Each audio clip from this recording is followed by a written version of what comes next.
D'autres vidéos sont disponibles. Catalogue de vidéos, classement par onglet.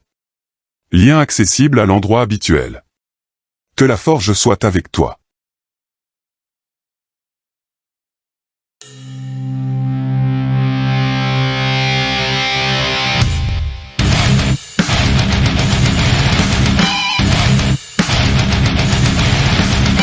Mes respects à tout le monde, bienvenue dans la forge du Quantum. Aujourd'hui, atelier MAN numéro 36, les suites numériques. Et on commence sans plus attendre par définir ce qu'est une suite numérique, et je te conseille d'apprendre cette définition par cœur. C'est parti. Une suite numérique est une série de nombres reliés les uns aux autres par une fonction. En gros, tu as un nombre quelconque, donc réel, qui va passer au travers d'une fonction pour devenir un autre nombre quelconque, qui va lui aussi passer au travers d'une fonction pour devenir un autre nombre quelconque, et ainsi de suite. Je vais te montrer avec un petit exemple. Soit ce nombre, et cette fonction. 2 est donc le premier nombre de la liste, affiché en bas de page.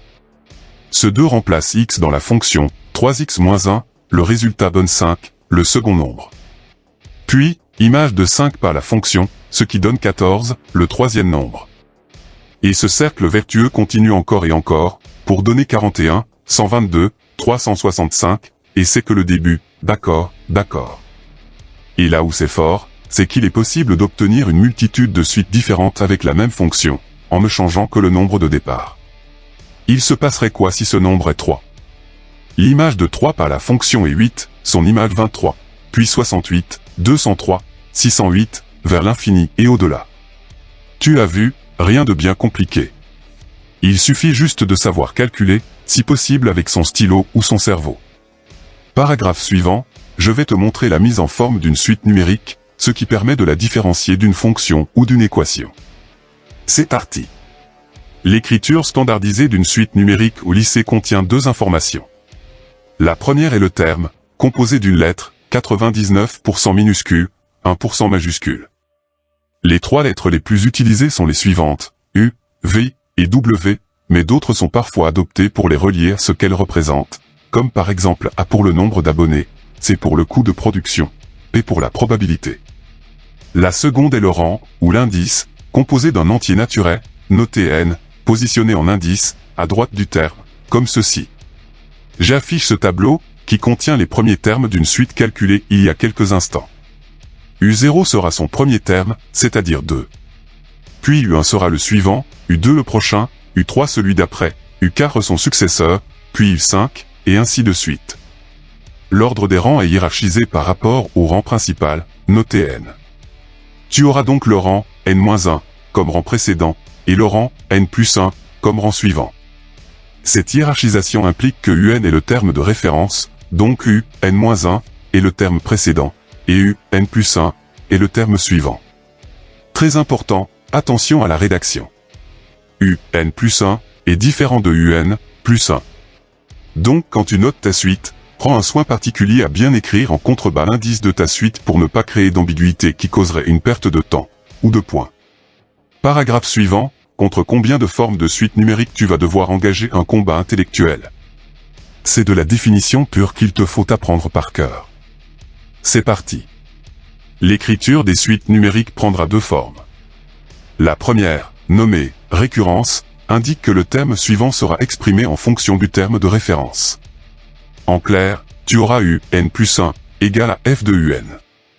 Par exemple, U0 égale à 2, et U, N+1, égale à UN au carré, plus 5 UN, moins 3. Le seul problème avec cette forme est que si tu veux calculer U6, il te faut calculer les 5 termes précédents, ce qui peut prendre un sacré bout de temps, surtout avec le cerveau et le stylo. La seconde, nommée « explicite », indique que le terme de référence sera exprimé en fonction du rang. Traduction, tu auras UN égale à F de N. Par exemple, UN égale à racine carrée de 9N-2. Très pratique pour calculer directement le terme de rang voulu. Le but principal des exercices sera de te fournir la forme de récurrence d'une suite et de te demander de déterminer sa forme explicite, plus pratique, afin de répondre à diverses questions, comme par exemple le calcul d'une valeur à un rang précis, ou la limite de la suite. Paragraphe suivant, tu vas devoir jongler avec combien de types de suites histoire de te préparer mentalement à maintenir la cadence. C'est aussi de la définition pure qu'il te faut apprendre par cœur. C'est parti.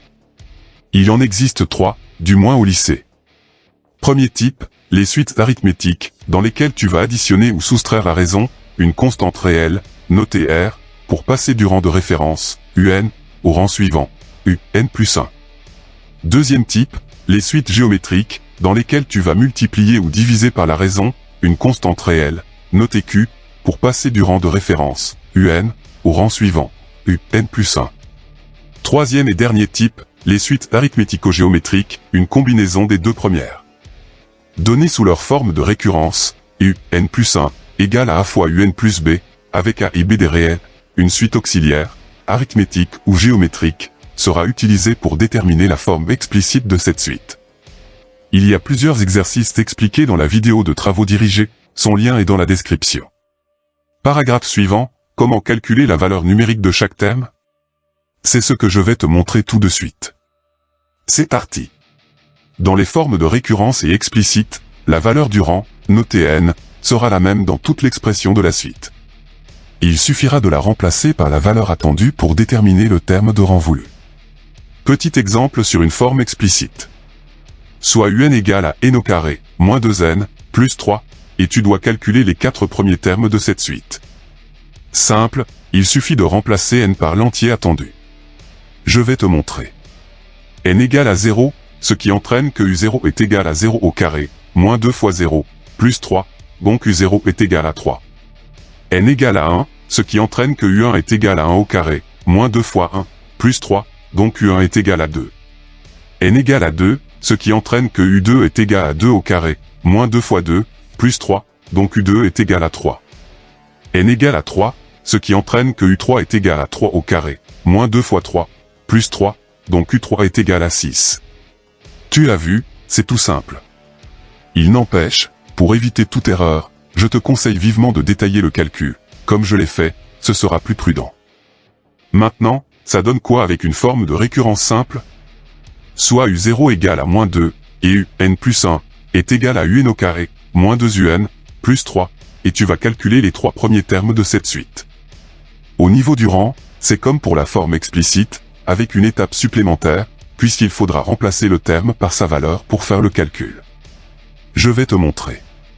N égale à 0, ce qui entraîne que U, 0 plus 1, est égal à U0 au carré, moins 2 fois U0, plus 3, soit, moins 2, au carré, moins 2 fois, moins 2, plus 3, donc U1 est égal à 11.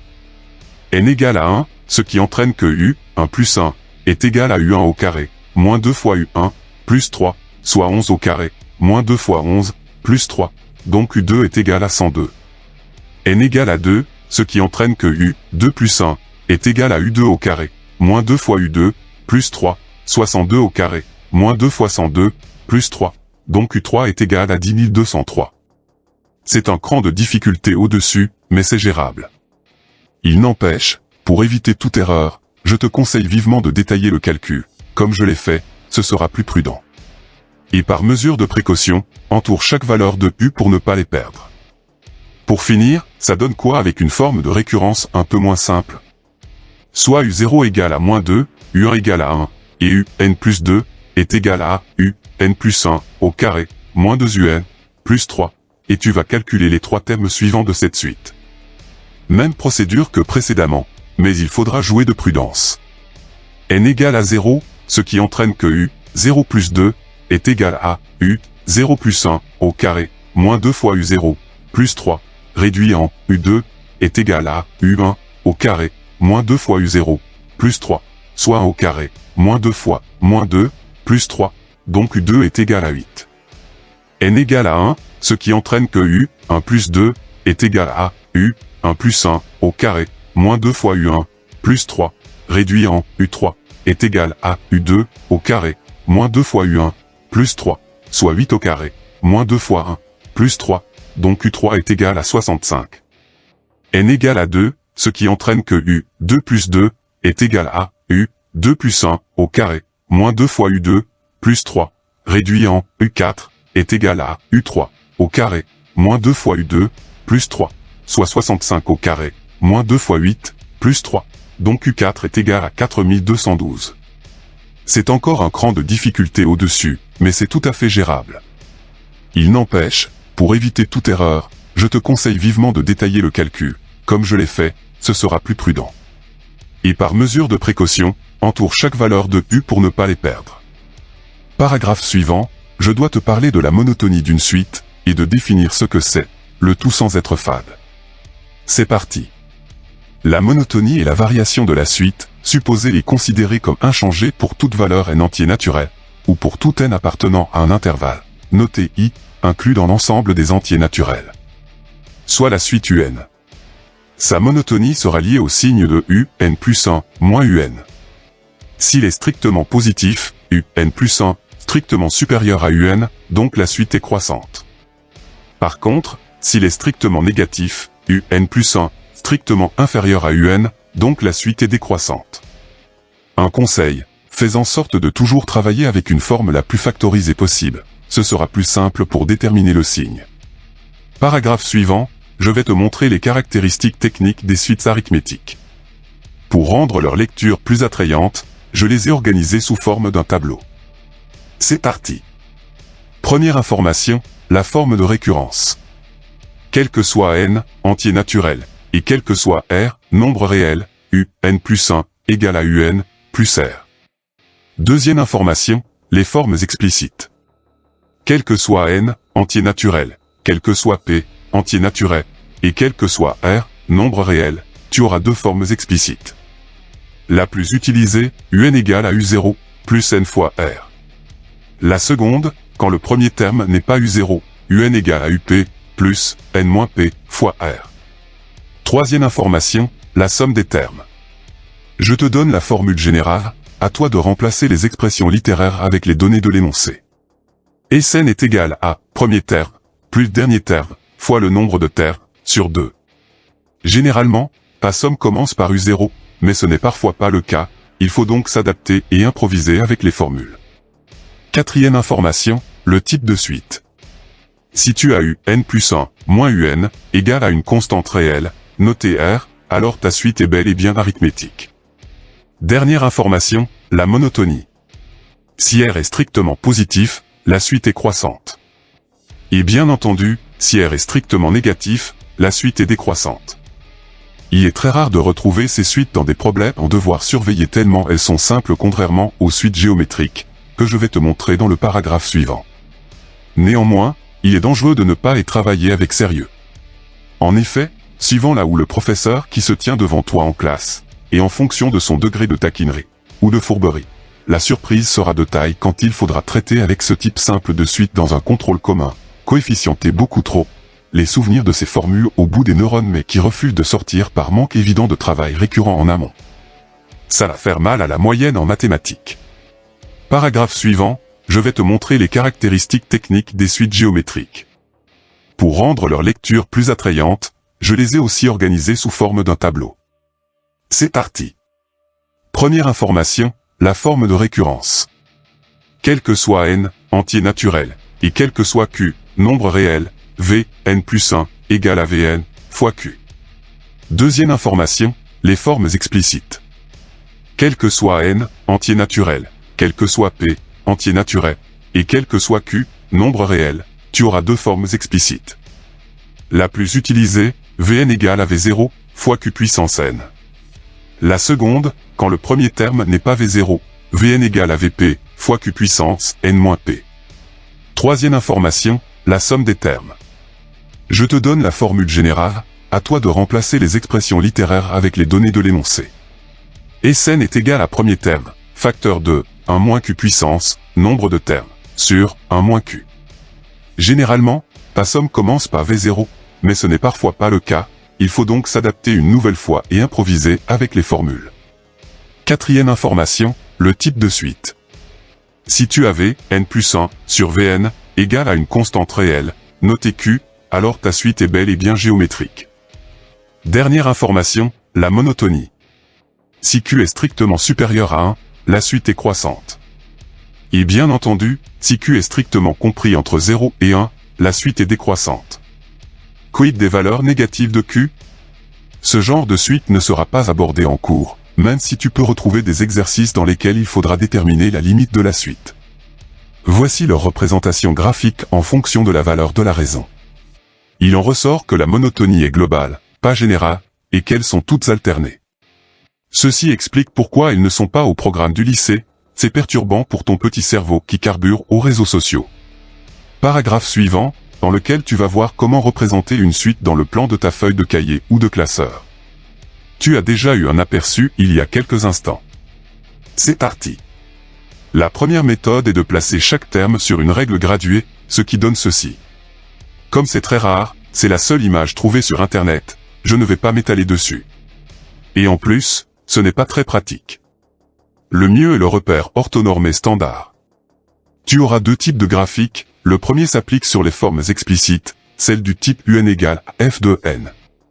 Je t'affiche deux exemples sur l'écran. En abscisse, tu auras les valeurs de n, entier naturel, et en ordonnée, les valeurs de un, réel. Le second s'applique sur les formes de récurrence, celle du type un plus 1 égale à f de un. Ça ressemblera à ça, et je vais t'expliquer comment l'obtenir dans le prochain paragraphe. Bien entendu, c'est ce que tu vas retrouver en devoir surveiller donc, je te conseille de m'écouter avec une attention particulière. Paragraphe suivant, comment déterminer la valeur numérique des termes d'une suite par lecture graphique. Munis-toi d'une règle bien droite et d'un crayon bien taillé, je t'offre une séance de traçage. C'est parti. Pour ce faire, tu vas avoir besoin d'un graphique contenant une fonction, en rouge, et de la droite d'équation y égale à x, en bleu. Cette droite va permettre de ramener les images par la fonction sur l'axe horizontal. Je rappelle que la fonction est celle qui permet de transformer un en n plus 1. Première étape, tu places u0 sur l'axe des abscisses. Ensuite, déplacement vertical jusqu'à la courbe, puis déplacement horizontal jusqu'à la droite, et enfin, déplacement vertical jusqu'aux abscisses, et tu as la valeur de u1. Pour avoir u2, même procédure. De u1, déplacement vertical jusqu'à la courbe, puis déplacement horizontal jusqu'à la droite, et enfin, déplacement vertical jusqu'aux abscisses, et la valeur de u2 apparaît. Et ainsi de suite, en fonction des valeurs qu'on te demande de déterminer dans l'énoncé. Un conseil évident, trace chaque trait avec méthode et minutie, le moindre écart va se reporter sur l'axe et tu risques d'avoir faux. Déjà que cette méthode donne des résultats dont la précision va dépendre de la qualité de tes traits et de la graduation de l'axe des abscisses, il ne faudrait pas en plus y rajouter une certaine fantaisie artistique. Quant au point de croisement entre la courbe et la droite, il est appelé point invariant, son abscisse donnera la limite de la suite, notée grand L. Tu auras plus d'informations dans le prochain atelier. Patience. Paragraphe suivant, il est capital que je te fasse part d'un détail infime qui a une immense importance et qui peut faire peser la balance du bon côté en devoir surveiller. C'est parti. Une fonction croissante n'implique pas forcément une suite croissante, donc une fonction décroissante n'implique pas forcément une suite décroissante. Je vais te faire une démonstration graphique en déterminant les deux premiers termes de deux suites s'exprimant avec la même fonction. Je reprends le graphe précédent. U0, déplacement vertical jusqu'à la courbe, puis déplacement horizontal jusqu'à la droite, et enfin, déplacement vertical jusqu'aux abscisses, obtention de U1. U1 étant strictement supérieur à U0, la suite UN est bien strictement croissante. Maintenant, je prends la valeur V0 ici. Déplacement vertical jusqu'à la courbe, puis déplacement horizontal jusqu'à la droite, et enfin, déplacement vertical jusqu'aux abscisses, obtention de V1. V1 étant strictement inférieur à V0, la suite VN est bien strictement décroissante. Pourtant, au niveau des courbes, rien n'a changé, et la fonction est croissante. Tout va dépendre de la valeur du premier terme par rapport au point invariant. Bien entendu, quand tu as le graphique, la variation de la suite se fera du premier coup d'œil. Seulement, si tu as l'expression de la suite, je ne te conseille pas de perdre du temps à dessiner, mais plutôt à déterminer algébriquement cette variation de suite avec les outils que je t'ai montrés auparavant. Dernier paragraphe, dans lequel tu vas voir un quatrième type de suite numérique, les suites homographiques. Elles sont hors programme au lycée, même si tu peux les retrouver parfois dans des exercices qui ont la seule utilité de tester ton intelligence et ta débrouillardise devant des questions déroutantes. C'est parti. Ce sont des suites qui ont deux écritures de leur forme de récurrence. La première, un plus 1, égale à A fois un, plus B, sur C fois un, plus D. La seconde, n plus 1, égale à alpha, plus bêta sur, C fois UN, plus D, avec les variables A, B, C, D, alpha, et bêta, des réels. Je te conseille d'aller jeter un coup d'œil sur l'atelier MAN numéro 22, qui traite des fonctions homographiques, pour comprendre comment fonctionne ce type de suite. Il se trouve dans le catalogue de vidéos, onglet Mandelbrot, le lien est dans la description. Graphiquement, tu auras ça. On la nomme suite escargot, ce qui se comprend en regardant l'écran. En analysant l'axe des abscisses, tu constates que la monotonie de la suite s'inverse à chaque rang de terme. Ceci explique pourquoi c'est hors programme, trop perturbant pour ton jeune cerveau fragile. Il n'empêche, le jour où tu vas tomber dessus en exercice, tu sauras la nommer, ce qui sera un plus aux yeux du ou de la prof. L'atelier est désormais terminé. Tu as des questions. Tu veux un complément d'information? Rejoins-moi dans l'espace commentaire. Le cours complet en PDF, librement téléchargeable, est disponible dans la description de cette vidéo. Le tutoriel de travaux dirigés intitulé Forge MAN #036, suite numérique, est accessible, le lien est en description. Je t'explique comment forger des exercices dans les règles de l'art. À tout de suite. Tchuss.